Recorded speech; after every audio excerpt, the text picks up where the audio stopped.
say that pageantry is the pastime. That's true. You know what? In the Philippines, we have pageants all over the places. Yes, we have pageants in the barangay, in school, national, local. That's why we really love Miss Universe. It's like it's giving pride and putting the Philippines back on the pedestal. That's why there's an added pressure as a candidate coming from a pageant-loving country. But it's a good pressure.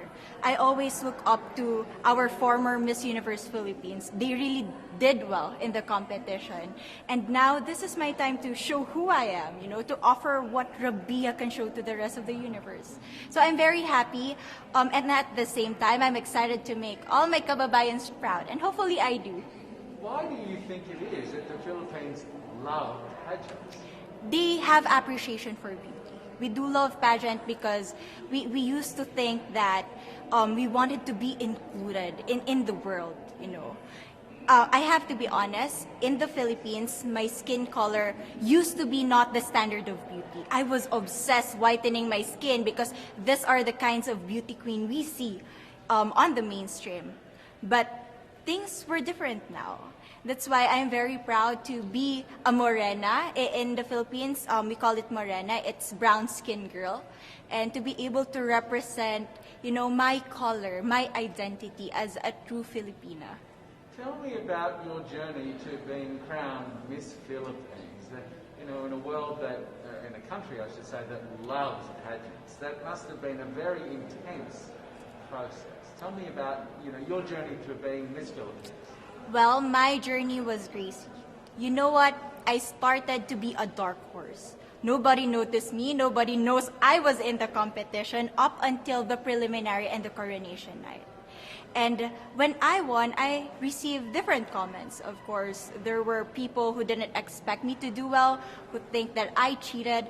That's why I need to redeem myself in Miss Universe. I really need to do well in this competition. And the thing is, I love pressure. I love criticism. I get better every day with that.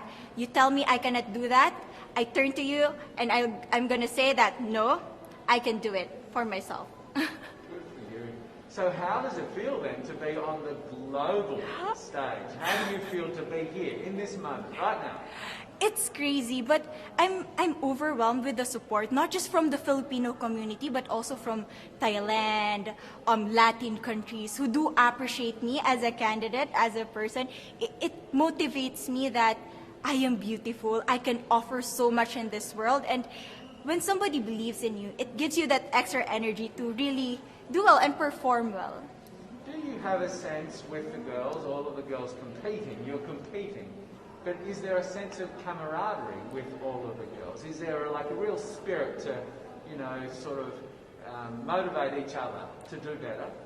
You know what? I have a different idea about Miss Universe. I thought it's going to be very competitive, in a healthy way, well, of course. But now I can see every girl helping each other, from fixing those hairs, from trying to zip up those outfits. It speaks of the closeness and the kind of camaraderie that we want to have.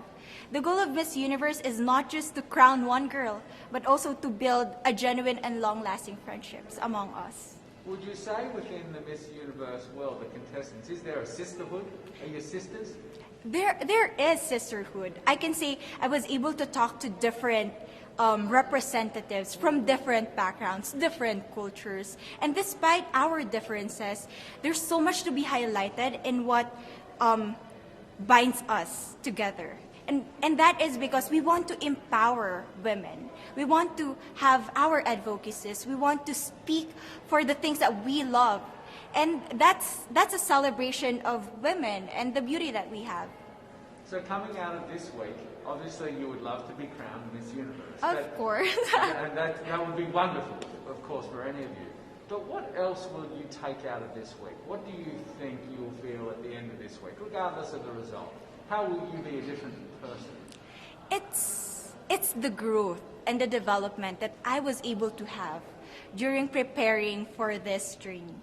I will be honest, there was a moment that I lost my identity. because I was put under pressure. I was in that position in which I feel like I'm not good enough. I'm not a good representative of my country, but I was able to bounce back stronger. And if I was able to do that for Miss Universe, I will be able to do that in life. That is my greatest takeaway from Miss Universe. Okay, so the Philippines have a huge amount of fans. Yes. I want you to give us a little bit of a message to the fans here and at home. But send a message. What would you say to all the fans in the Philippines? To all my fans from the Philippines and from all over the world, maraming salamat po. Thank you so much for loving me and for believing in me. It means a lot to somebody who is so naive in this industry, who has no idea how to become a beauty queen on the first day of my journey. But because of your love and support, I was able to be the woman that I am today. And regardless of the result, I may or I may not win the crown, but one thing is for sure, I'm gonna make you all proud.